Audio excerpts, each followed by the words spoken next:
Christmas Eve. Firelight dancing across the walls. The scent of rosemary lamb still lingered in the air. Glasses clinked. Laughter floated until my son stood up. Darren, 38, MBA. Perfect smile, rehearsed confidence.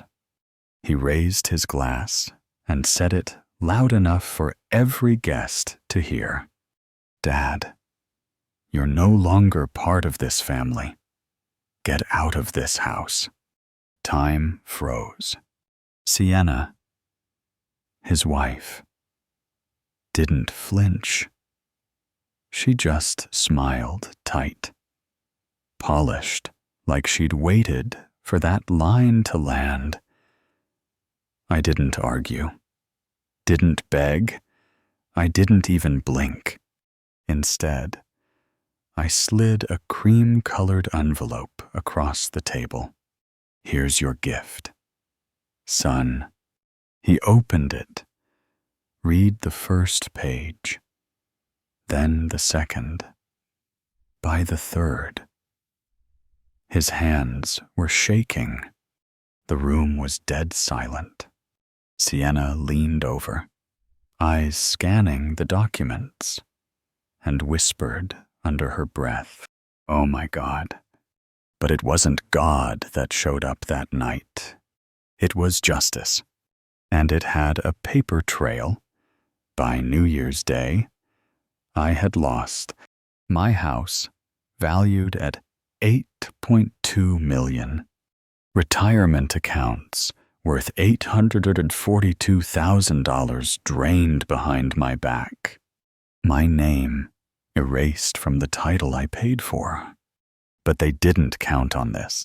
I'm Arthur Grant, 72 years old, retired CEO of one of the largest structural firms in the Pacific Northwest.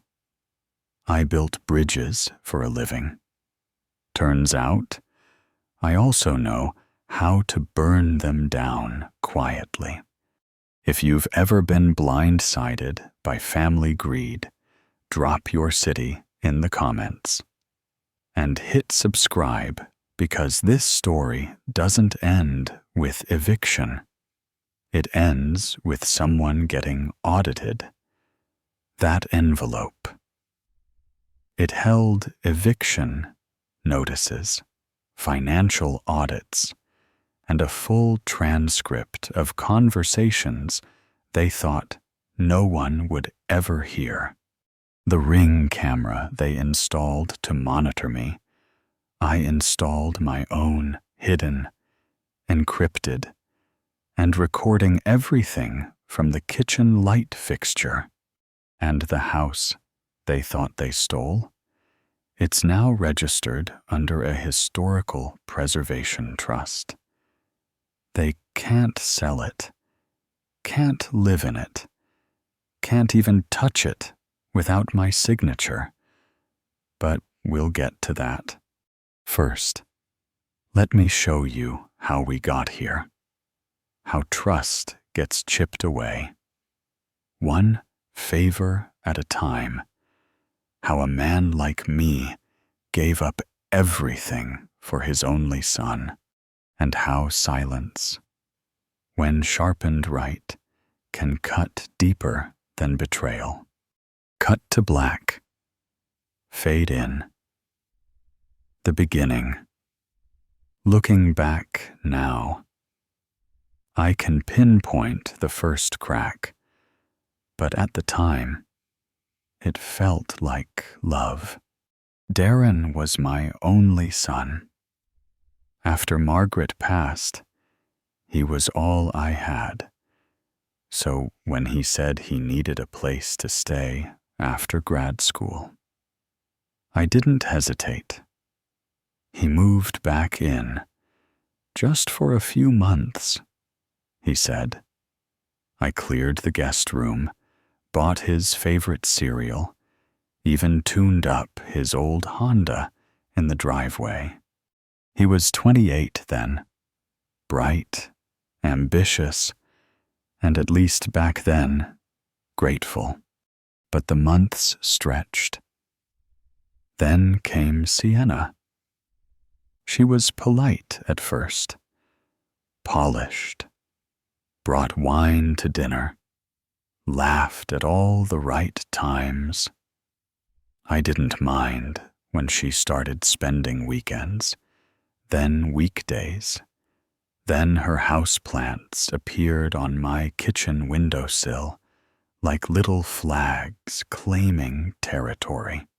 Before I knew it, she'd moved in without asking. Still, I didn't complain, because that's what fathers do, right? We hold space, we sacrifice, we make room.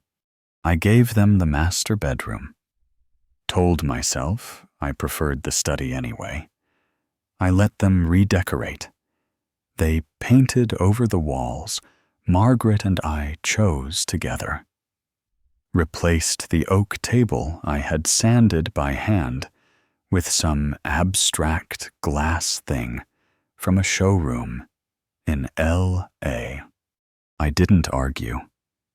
I smiled. Let them feel like they were making it theirs. They were always talking about fresh energy, about modernizing the space. I was just the background noise to their ambition. And slowly, almost artfully, they erased me. The first Thanksgiving after they moved in, they didn't ask what I wanted on the menu. Sienna hosted her idea. I was asked to sit near the end of the table, right where Margaret's portrait used to hang. They'd taken it down, replaced it with some beige canvas that looked like someone smeared dust with a mop and called it art. Still, I helped carve the turkey. Still, I cleared the plates. That was the rhythm of my life, quietly useful. Never in the way, never needed. Darren always had the perks. Even when he was little, Margaret doted on him. I was the one handling bills, fixing leaks, covering tuition. Every holiday, I made sure there was a tree up, lights on, a fresh coat of paint on the porch. He never saw that. To him, it just happened. He was the golden child, the one with the big speeches and shiny future. I was the scaffolding behind it all. Forgotten the moment the photos were taken. And the truth I didn't mind, because I believed I was building something slid, something permanent, a legacy. But it turns out you can spend 30 years building a foundation and still miss the moment someone starts cracking it beneath your feet. The day Sienna suggested combining bills for simplicity, I didn't blink. Darren said he'd handle it, said it was time for him to give back. His words. So I signed, gave them access to the accounts, trusted him. After all, I'm his father, and that's what crushed me the most. Not what they did, but how easily I let them do it. Every quiet dinner I wasn't invited to. Every bill that arrived with my name missing.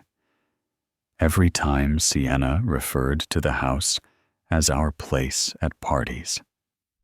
It all stacked up, slowly, like invisible dust in the corners. Until one day, I looked around and realized I didn't live in my home anymore. I just existed there, waiting, not for love, not even for thanks, just to be remembered. And even that was apparently too much to ask. It started small. A $129 charge labeled a wellness boutique. Then $600 to something called Clever Nest Interiors. A few hundred here, a few thousand there. Nothing big enough to raise alarms, just enough to make me wonder. I wasn't nosy by nature, but I knew my bank like I knew that house, every corner, every creak. So when I saw a payment to a pet psychic, I froze. I don't have a pet. I asked Darren about it casually over dinner. He didn't even blink. Oh, Sienna probably put it on the shared card by mistake. I'll sort it. But he never did. And that was the first time I felt it, the unmistakable shift from accident to intent. Then came the Thursday night I couldn't sleep. I got up, made a cup of chamomile tea, and heard them talking in the hallway. I wasn't supposed to hear it, but I did. Once he's out, Sienna whispered, we can tear down the kitchen wall, open the floor plan, maybe even extend the deck. Think he'll fight it? Darren asked. Please, she laughed. He's almost 70. He'll sign whatever we put in front of him. Then came the high five, and the sound of glasses clinking. That night, something inside me hardened. I didn't cry. I didn't even get angry. I got quiet. But quiet doesn't mean passive. Quiet means zoom's focused. The next morning, I went out and bought a second camera. Not the flashy kind they'd notice that. I got a pinhole mic, audio only. I tucked it into the recessed light fixture in the kitchen. It activated on sound, stored files remotely. Crisp, undetectable, and then I waited. They got careless fast. November 28th, 10:37 p.m. Sienna. He's still complaining about that ugly mailbox. Maybe he should go live in it. Laughter. December 5th, 11:12 p.m. Darren. Do we even need his consent? Sienna. We'll say it's for his safety. I listened to every file, transcribed each one by hand. The tone wasn't just cruel. It was calculated, strategic, the kind of language you use when someone stops being family and becomes an obstacle. Then came the bank statement I wasn't meant to see. Darren had left his laptop open in the kitchen. They were away that weekend on a wellness retreat. I was supposedly too tired to join. But I wasn't tired. I was paying attention. One tab was still logged in. Their house fund. Except it wasn't for the house. It was a siphon. $243, $780. Gone over 14 months. Venmo transfers to Sienna's sister. payments to a luxury rug boutique, brunches, spa weekends, a silent partner membership to a country club, all from accounts I had funded. Not just money, memories, years, trust. They were spending my life without even asking.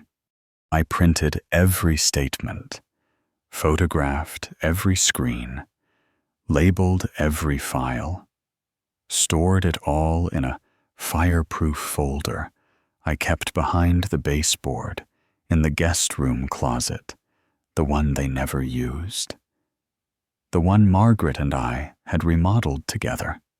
That closet became my war room, and I was just getting started, because this wasn't about money anymore.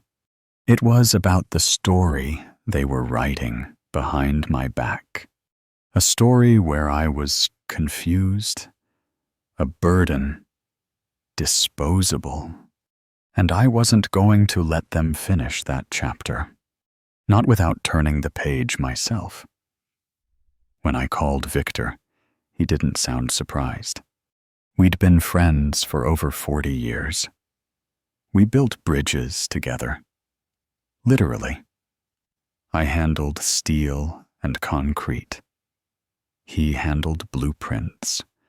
After an injury ended his construction career, he went back to school, became an estate lawyer, the kind of man who can read a clause like it's poetry.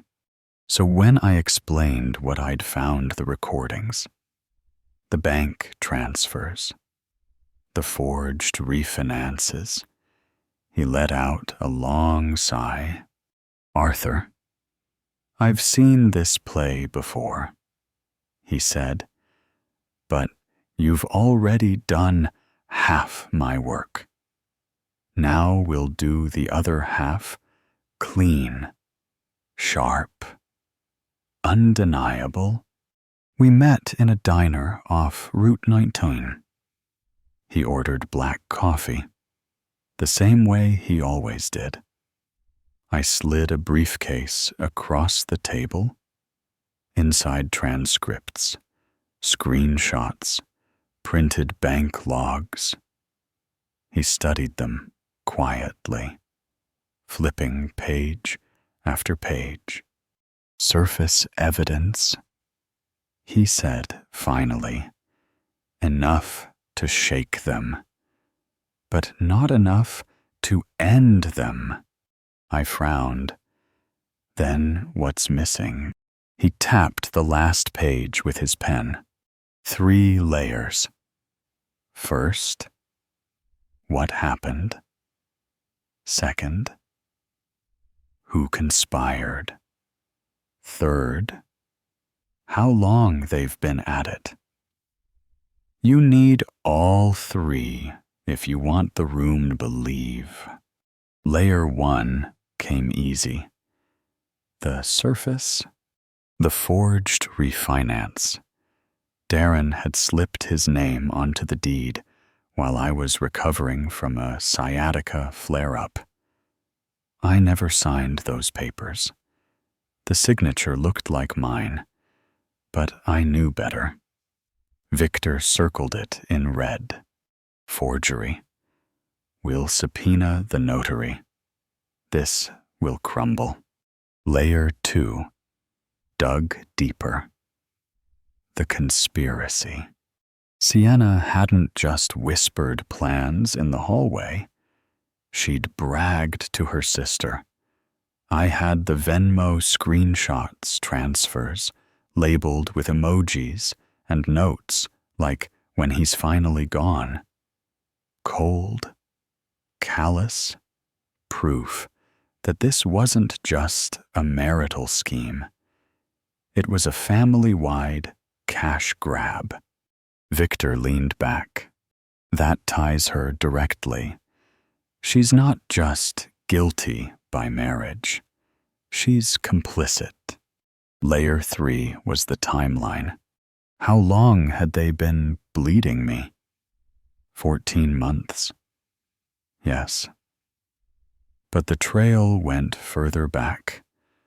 Credit pulls during my hospital stays. Wellness retreats billed to accounts they claimed were joint. Even the realtor visits, staged when I wasn't home. They weren't just plotting a move, they'd been rehearsing it for over a year. Victor pushed the stack back toward me. Put all of this in one envelope. And it's a wrecking ball. You won't need to yell. The documents will do the shouting. I remember holding those papers that night. The smell of toner still fresh. My fingers brushed over the embossed seal on the trust deed we had restructured.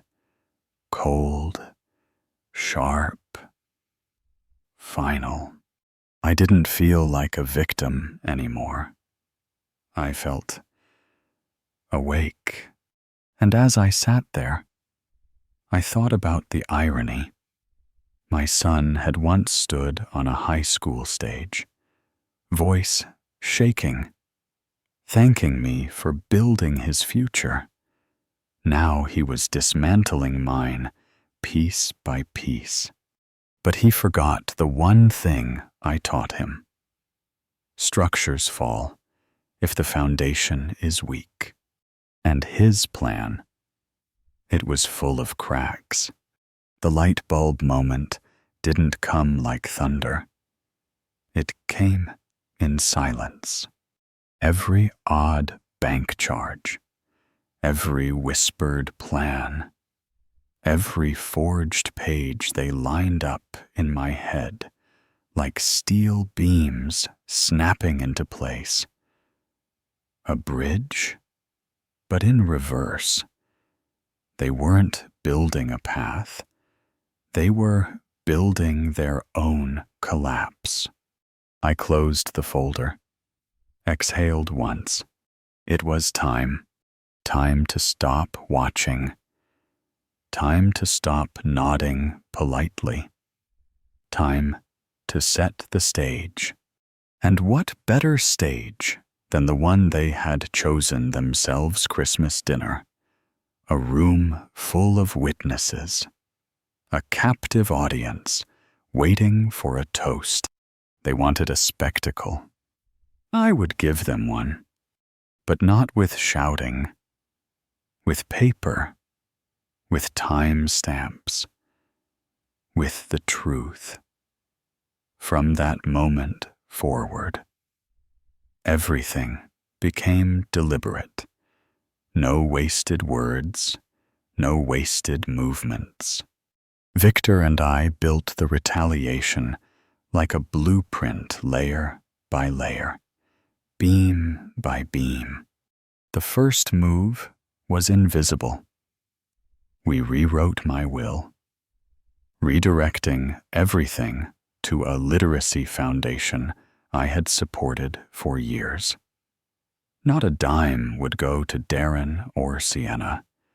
Every asset, my estate, my accounts, even my classic cars, shifted into trusts with my signature only. They thought they had control. In reality, I had already erased their names from every line that mattered. The second move was financial. We froze the house account. Victor drafted revocation letters, closing their access before they even knew it was gone. Darren tried to reroute utilities under his name. It bounced back. Sienna's spa memberships stopped processing. Small cracks, but loud enough to rattle. The third move was tactical. Evidence. I organized everything into a single binder: bank logs, notarized deeds, audio transcripts with dates and times. At the front, Victor slipped in a stamped eviction notice. The ink wasn't even dry yet. "This," he said, "is your detonator." For weeks, I played the part. Quiet, agreeable, almost invisible. Sienna believed she was winning. Darren smiled stiffly, pretending nothing was wrong. They thought I was drifting away. In reality, I was loading the chamber when Linda, my sister, called to warn me about the Christmas Eve dinner, that they planned to stage a public announcement of guardianship. I almost laughed. They had no idea I'd already staged something bigger. They wanted an audience. Good. I wanted one too. December 24th. The house was dressed in lights, garlands, and Sienna's carefully curated holiday aesthetic. Every detail designed to impress the extended family.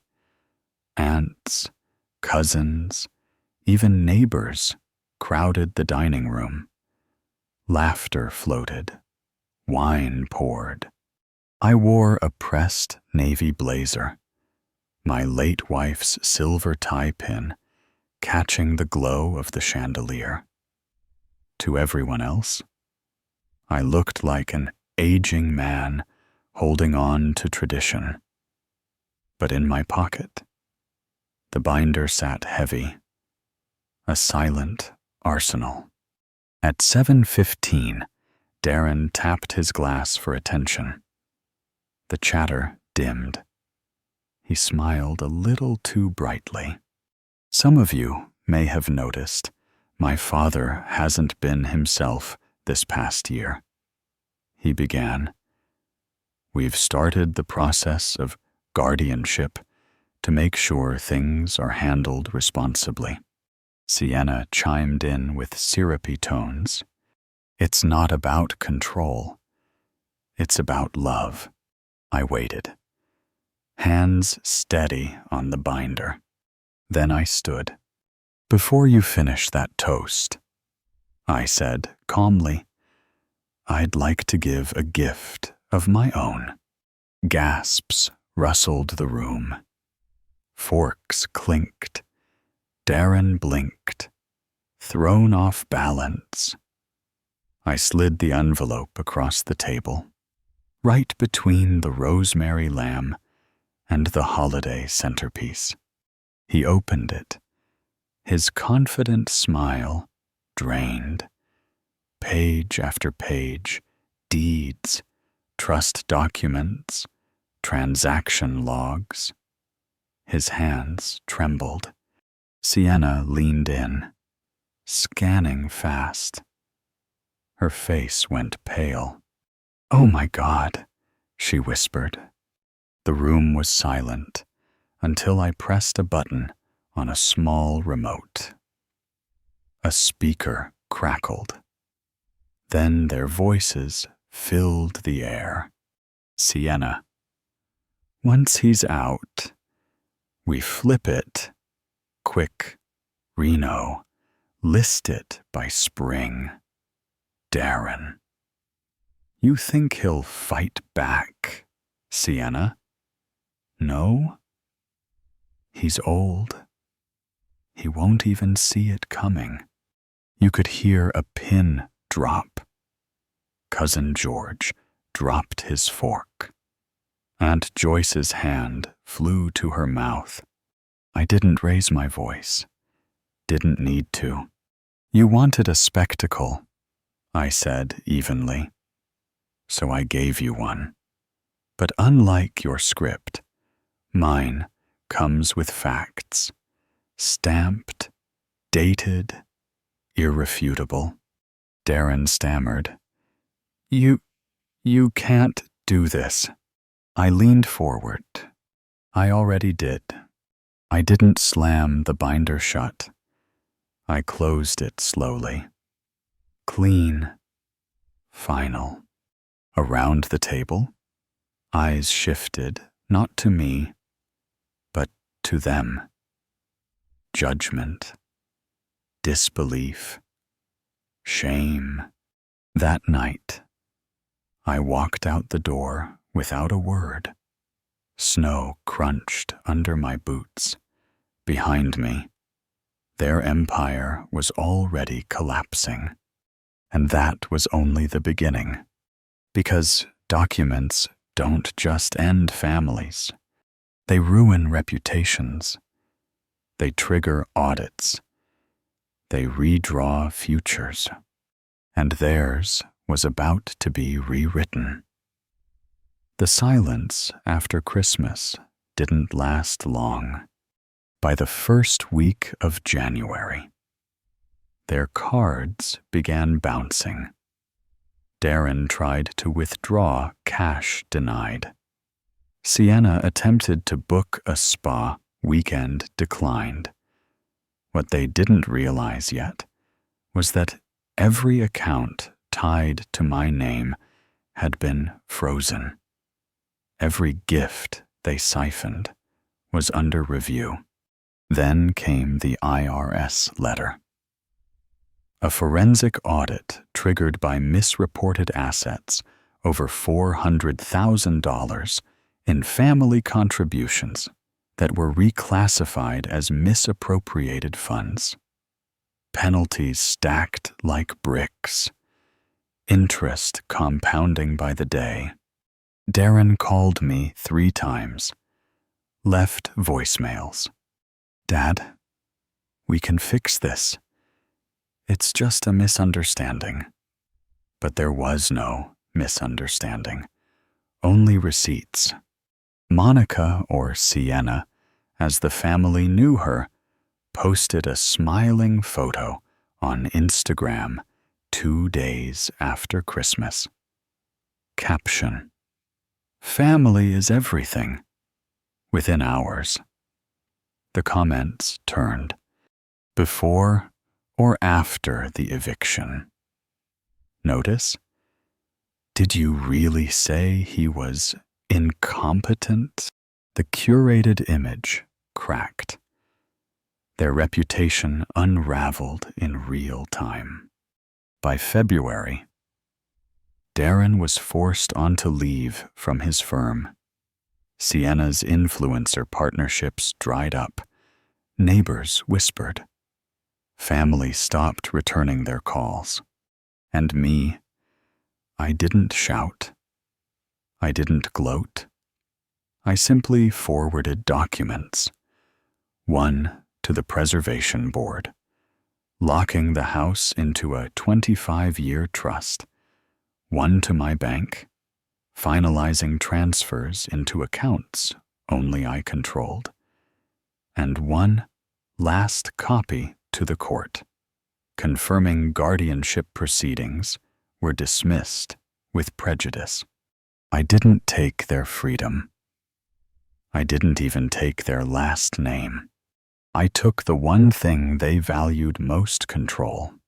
Now they lived in rentals, worked hourly jobs, scrubbing yachts and waiting tables in the same town where they once bragged about my estate.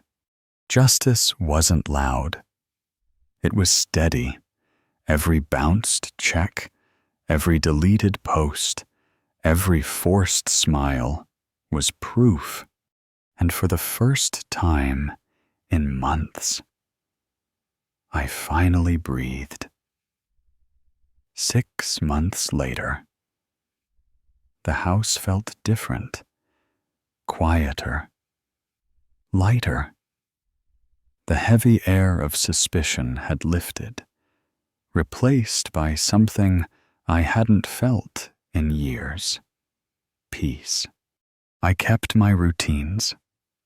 Early walks down the tree-lined street.